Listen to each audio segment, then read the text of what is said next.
Well, guys, England versus Scotland, what a cracker. Steve Borthwick, he'll be pretty happy with that. Hell of a performance, the Finn Russell show, the Calcutta Cup on the line, and boy oh boy did the crowd get their money's worth in that game. Guys, in this video I'm going to be covering three main areas. So who played well in the first and second half and what areas were key in the game between England versus Scotland. Stick around next, I'll give you some match statistics, which is quite interesting. There's some interesting data about the game. And then stick around to the end and I'll show you who are the key players for the match from both sides. Guys, if you're enjoying the content of the channel, please support the channel, hit the subscribe button, like the video, add comments underneath, feel free to share with friends and family. So firstly, overview of the match. Geez, wowee, that first 20 minutes. Speed and intensity was pretty intense, wasn't it? Pretty early morning in New Zealand. I was up around 5:45 watching the game. Didn't even have a coffee, but certainly the intensity of the game, that really woke me up, guys. There wasn't a lot of box kicking, as I said, and yeah, the physicality up front from both sides, forwards just taking it to the line, looking to get over the advantage line. A number of phases there, and then both teams were spinning the ball side to side, some raw intensity there. The first 20 minutes, yeah, obviously a try each to England and then Scotland. And then it was followed up, geez, that was a brilliant try to Hugh Jones. Shifted the ball wide into space, and the Scotland attack was looking quite cohesive and quite dangerous at that stage. The other thing I noticed in that first half, let me know your thoughts on what went wrong for Scotland here, guys, but certainly that first half and most of the match, the England scrum just seemed to absolutely obliterate the Scotland scrum. Look, the size, the England forward pack look a bit bigger, a bit more physical, but you would have thought that Scotland side would have expected a big scrum and been preparing pretty hard during the week. So Gregor Townsend won't be very happy about that. Obviously Scotland, seemed a bit loose on attack. There was a few passes that went behind or just weren't quite connecting.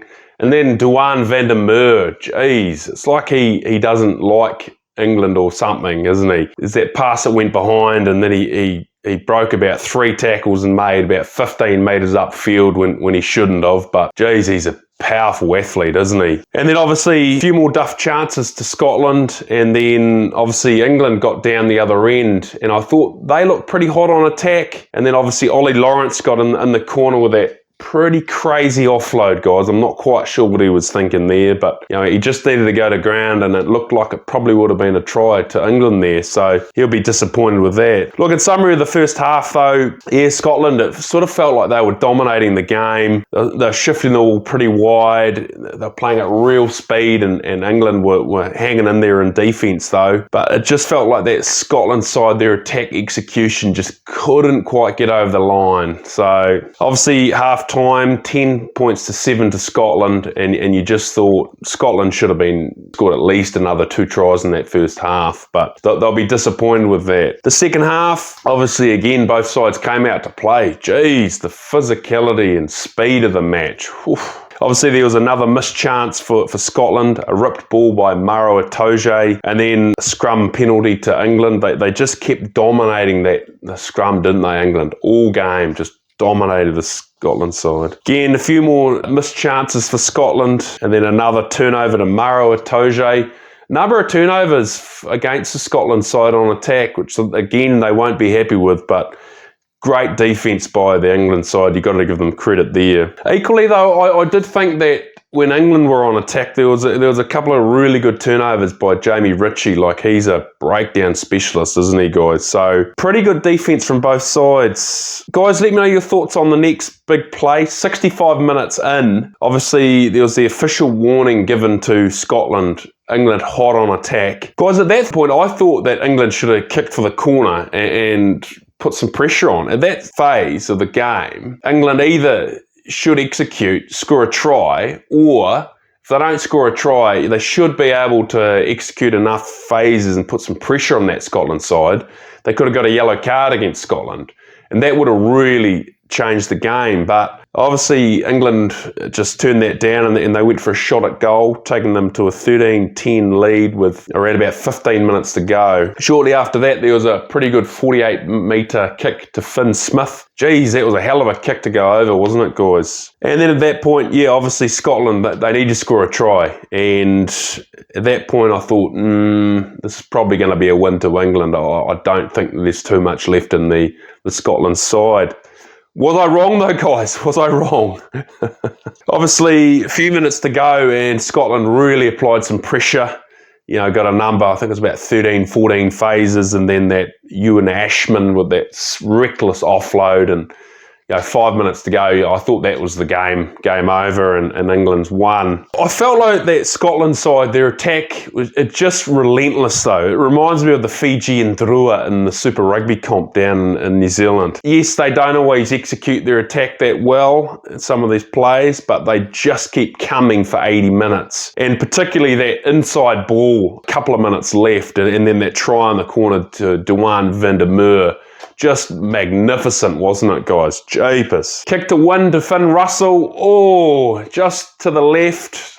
He'll be pretty disappointed with that, wouldn't he, guys? Finn Russell, classy, world-class player, but just couldn't quite get the kick over to win the game for Scotland in the end. Final score, 16 points to 15 to England. What an absolute ripper of a match, guys. Let me know your thoughts on the game. In summary, you look at both sides, and firstly, when I look at that Scotland side, I just felt their attack execution, they said during the game, Gregor Townsend, he often comes up with around about 10 plays each week. Certainly the speed, the passing was brilliant. It was dynamite. But I just felt, and guys, let me know your thoughts on this. This is a Scotland attack, a little bit like the All Blacks, the Wallabies, just with the modern day defence at international rugby. I just wondered if they just needed to keep it a little bit simpler at times, just keep it tighter.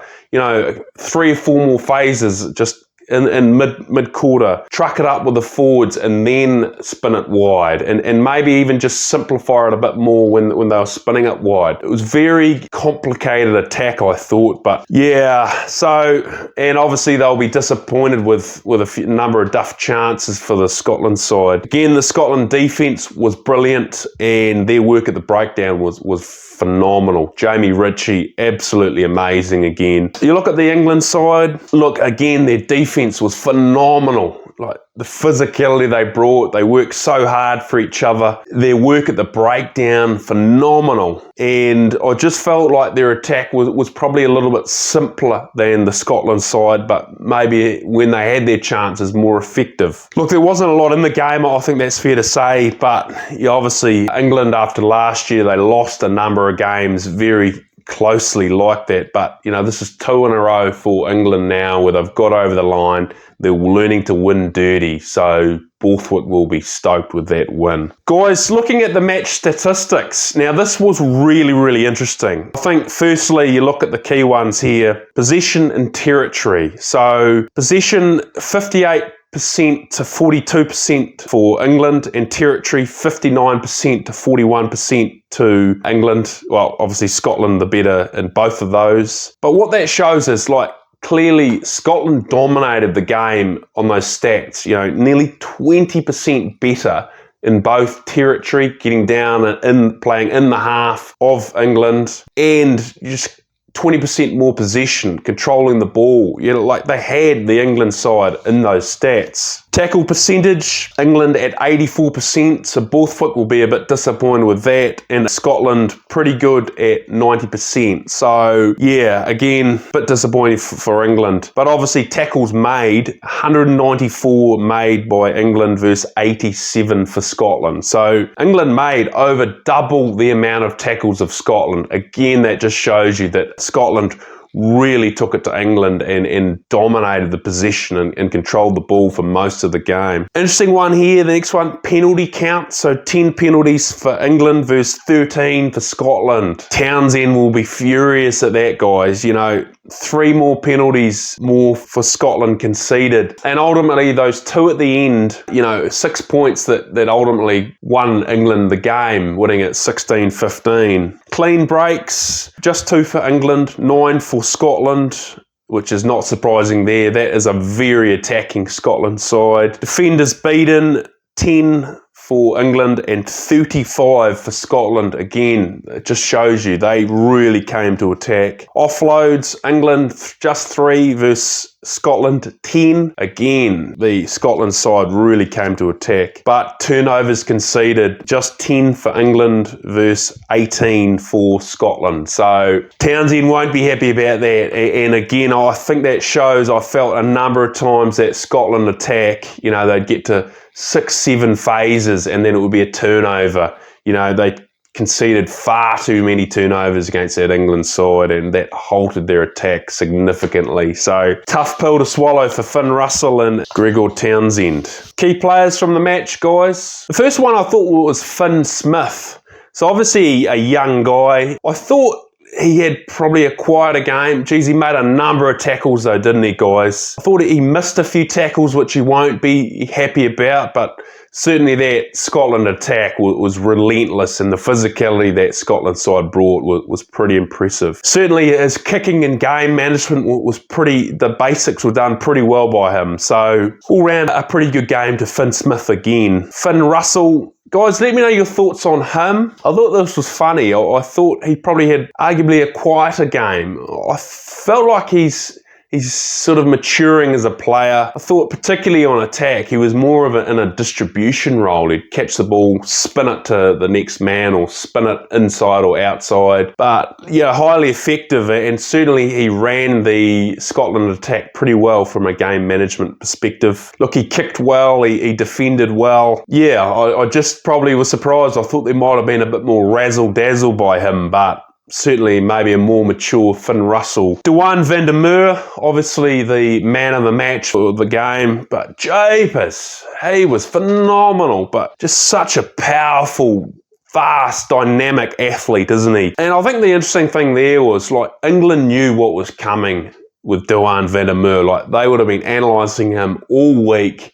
They'd see the power and speed of him, guys, and said, guys, we're going to make tackles and get in his face, tackle him early. But certainly he broke a number of tackles and he set up a few good tries and obviously got a pretty good try at the end. Marcus Smith, guys, let me know your thoughts on him. I thought he sort of had a quieter game, but obviously with Scotland dominating the possession, well, obviously Marcus Smith didn't get much time to run with the ball either. But I thought on defence, I thought he missed a couple of tackles, which he'll be pretty disappointed with. He missed a big one on Duane van der Merwe, which he won't have been happy with. But I did think he's starting to show some real leadership, and that leadership at the back, particularly I thought was really impressive to see. The tempo and speed of the game. Obviously there'd be some kicks, he'd catch a few high balls in his 22 and take some marks and just kick it out, slow the game down and just show some leadership and control that game management. So I thought that was quite impressive from Marcus Smith, but yeah, look, another good game to him. For Scotland, Jamie Ritchie.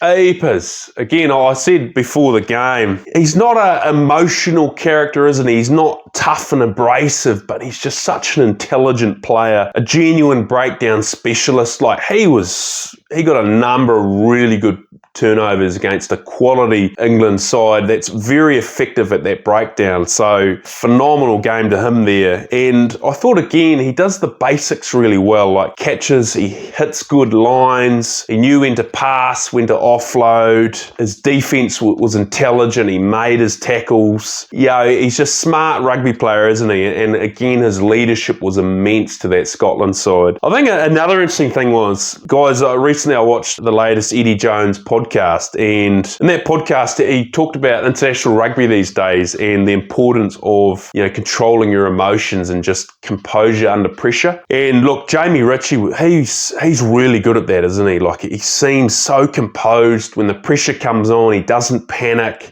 calm shoulders. He just shows leadership for the younger Scotland players. So again, that's a real attribute of Jamie Ritchie. Guys, look, finally, in summary of the match, I think firstly you look at that Scotland side, they'll be kicking themselves absolutely with their attack execution. Guys, they should have scored at least another 2 tries. But again, I asked the question, Are they like the Wallabies and the All Blacks and a number of these really attacking international sides?